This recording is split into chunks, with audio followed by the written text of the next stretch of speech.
When Lucille Ball walks onto The Tonight Show stage on October 14th, 1982, something feels wrong from the very first step. The audience rises to their feet, applause thundering through Studio One at NBC Burbank. But Lucy isn't smiling the way she usually does. She's wearing all black, no jewelry, no pearls. Her hands are trembling. Johnny Carson stands to greet her, that famous grin lighting up his face.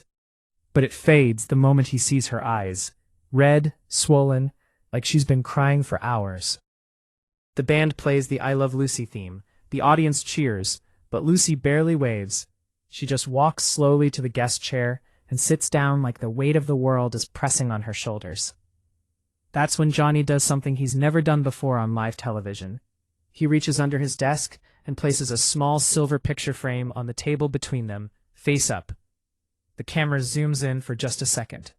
Lucy and Desi, young, smiling. 1951 on the set of I Love Lucy.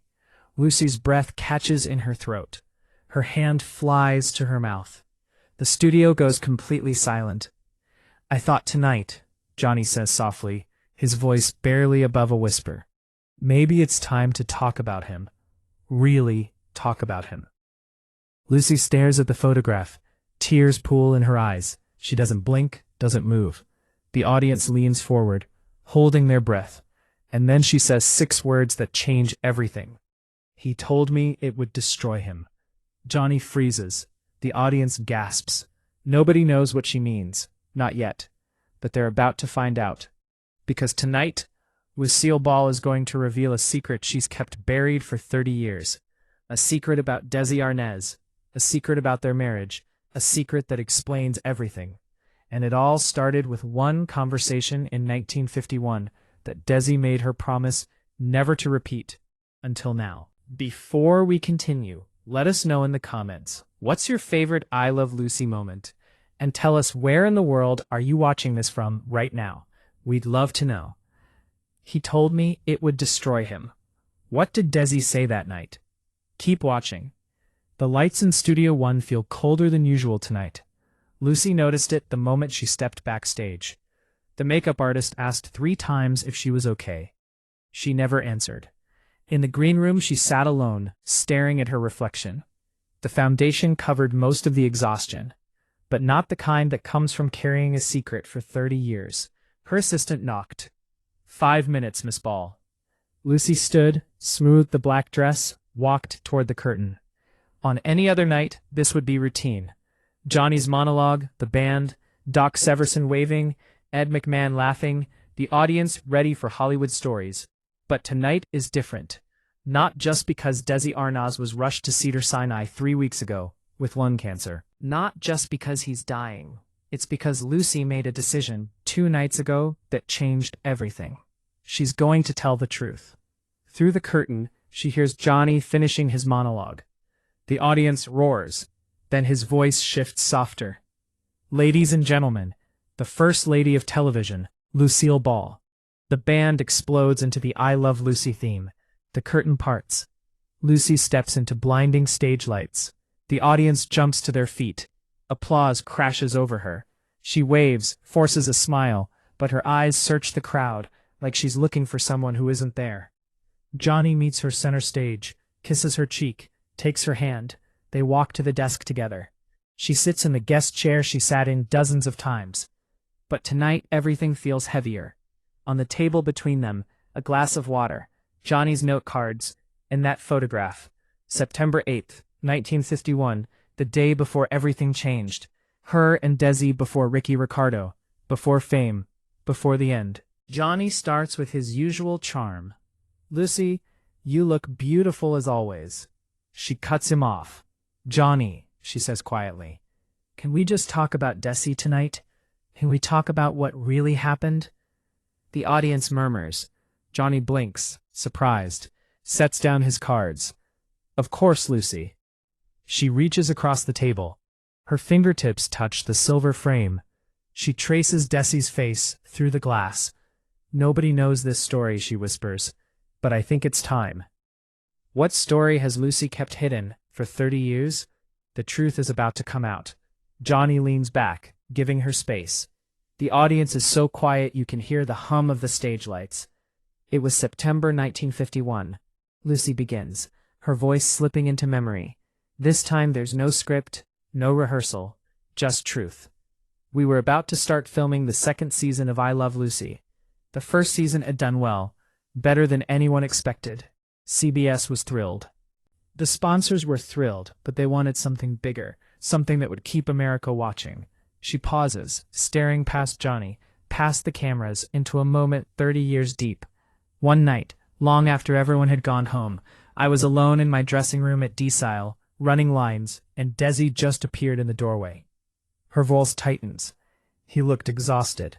We'd been fighting about money, about control of the show, about all the things married people fight about when they're terrified of losing each other. Johnny doesn't interrupt. Neither does the audience. He sat across from me, said nothing, just stared at his hands. Then he looked up at me with these sad, desperate eyes and said, "Lucy, I need to tell you something. Something I should have told you before we got married." The studio holds its breath. I asked him what he meant. Lucy continues, her voice dropping, and he said, "I'm terrified, Lucy. I'm terrified the world is going to fall in love with Ricky Ricardo.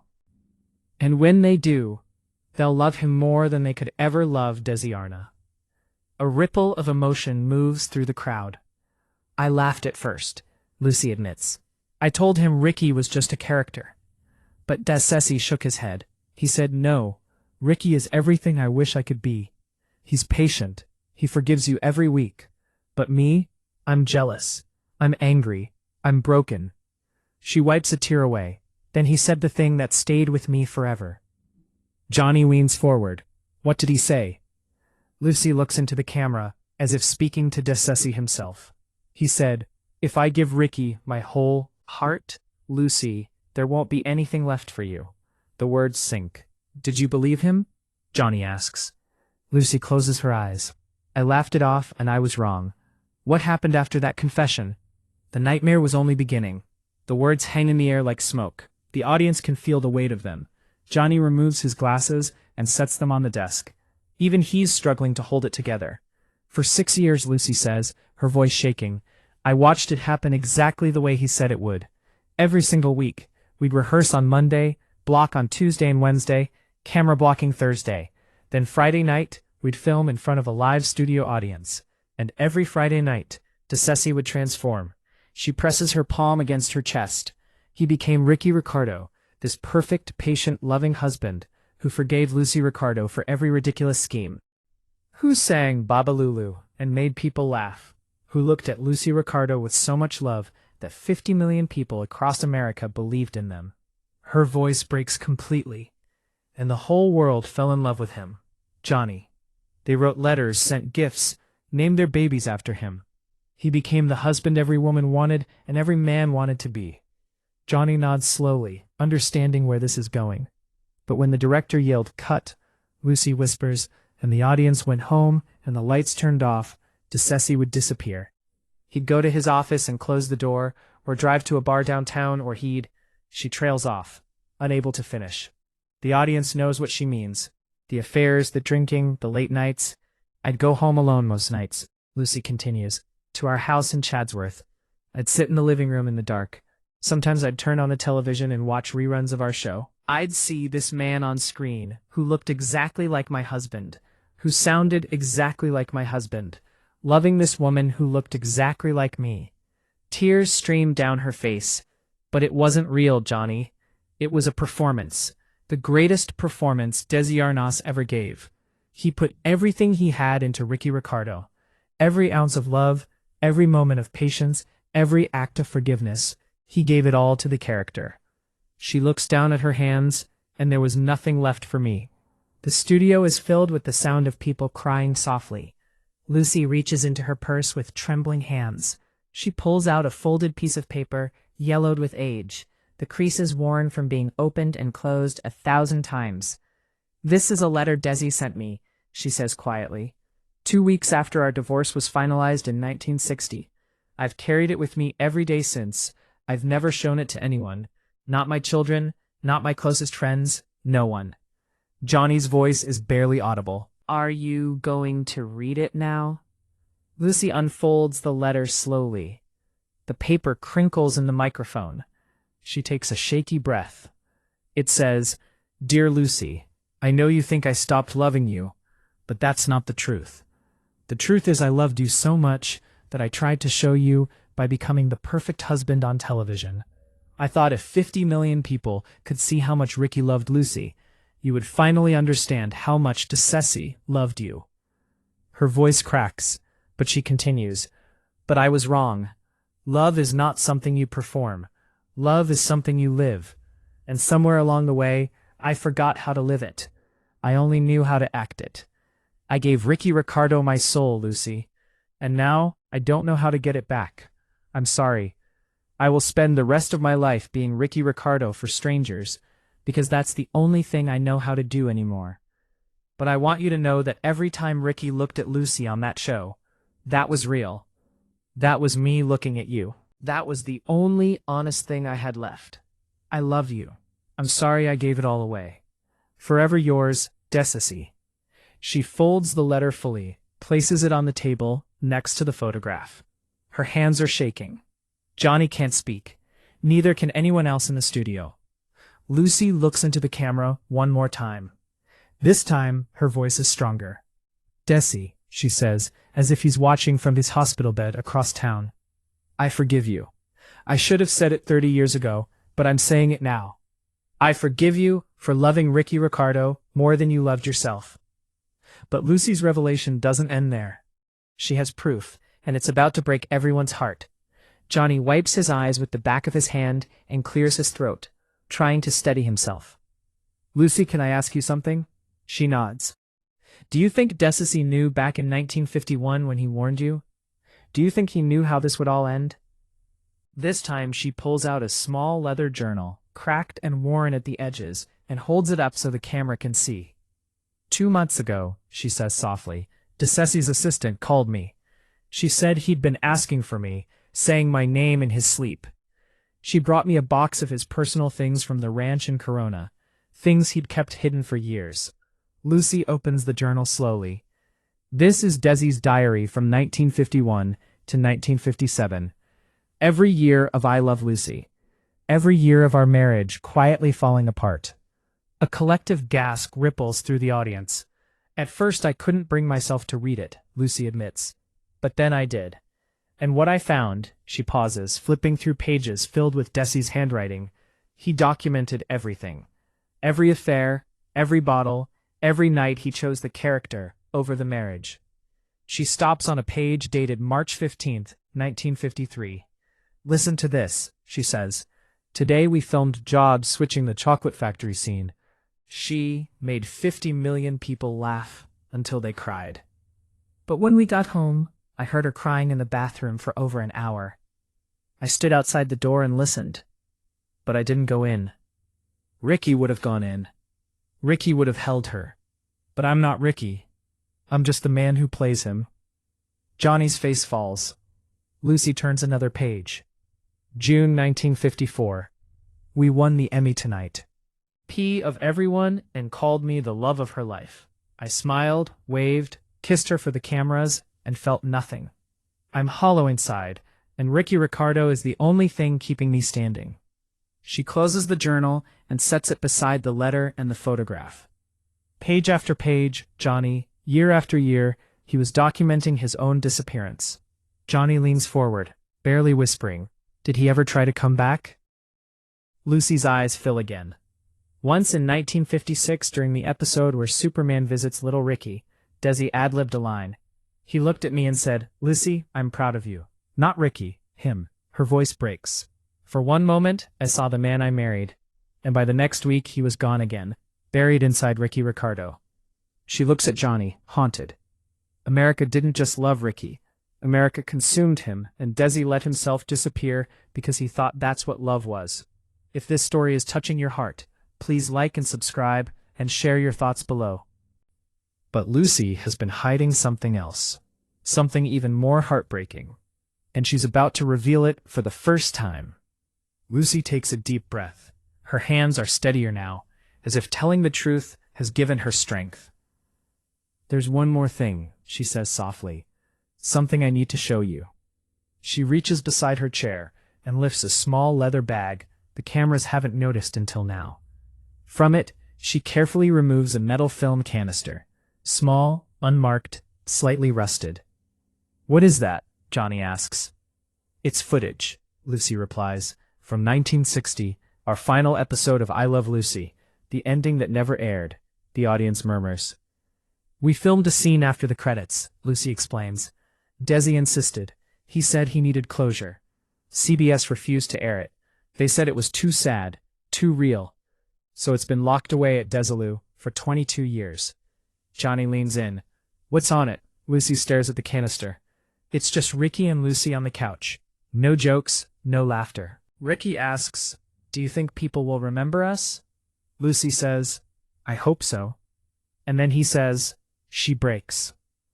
I hope they do, because I'm starting to forget who I really am." The studio falls apart. The cameras kept rolling, Lucy continues. Desi says, "Looked at me, not Lucy." And he said, "I'm sorry." I said, "I know." We held hands and cried. She places the canister on Johnny's desk. "That was the last time I saw the real Desi Arnaz." "Will you release it?" Johnny asks. Lucy shakes her head. "Some goodbyes are meant to stay private." But the story doesn't end there. Something arrived at the studio this morning that changes everything. Lucy stands, signaling that the interview is ending, but Johnny raises his hand gently. "Wait," he says. "Lucy, there's something you need to see." He reaches under his desk one more time and pulls out a manila envelope. His hands are shaking slightly. "This was delivered to the studio this morning," Johnny says carefully. "From Cedar-Sinai Hospital. From Desi's nurse. She said he wanted you to have this tonight on the air." Lucy's face goes pale. "What is it?" Johnny hands her the envelope. "I don't know. I didn't open it. It's addressed to you." Lucy's fingers tremble as she tears open the envelope. Inside, there are two things: a photograph and a handwritten note on hospital stationery. She pulls out the photograph first. Her breath catches. Her hand flies to her mouth. It's her and Desi's, not from I Love Lucy. From their wedding day, November 30th, 1940. 42 years ago. They're young, in love, standing under an arch of flowers before Hollywood, before fame, before Ricky Ricardo ever existed. She unfolds the note with shaking hands, reads it silently first. Then, with a voice barely above a whisper, she reads it aloud. "Lucy, if you're reading this on Johnny's show, it means I'm close to the end. I want you to know something. Ricky Ricardo was the greatest role I ever played, and my greatest mistake. I thought if I could make millions of people love him, it would somehow prove I was worthy of your love. But I had it backwards. I should have been Desi for you and saved Ricky for the cameras. I got lost. I gave everything to a character and forgot how to be a man. Thank you for forgiving me even though I never deserved it. I love you, Lucy Ball. I always did. I just forgot how to show it. You're Daisy." She places the note on the desk next to the photograph, the letter, the diary, and the film canister. A collection of evidence, a marriage in artifacts. She looks into the camera one final time. "Desi Arnaz wasn't a perfect man," she says, voice strong now, despite the tears. "But he was real, and I loved the real Desi more than I ever loved Ricky Ricardo." She walks off the stage. The audience stands in complete silence. No applause, just respect. Johnny Carson, for once in his career, has no words. If this story moved you, please leave a comment below telling us what love means to you. And let us know where are you watching this from tonight.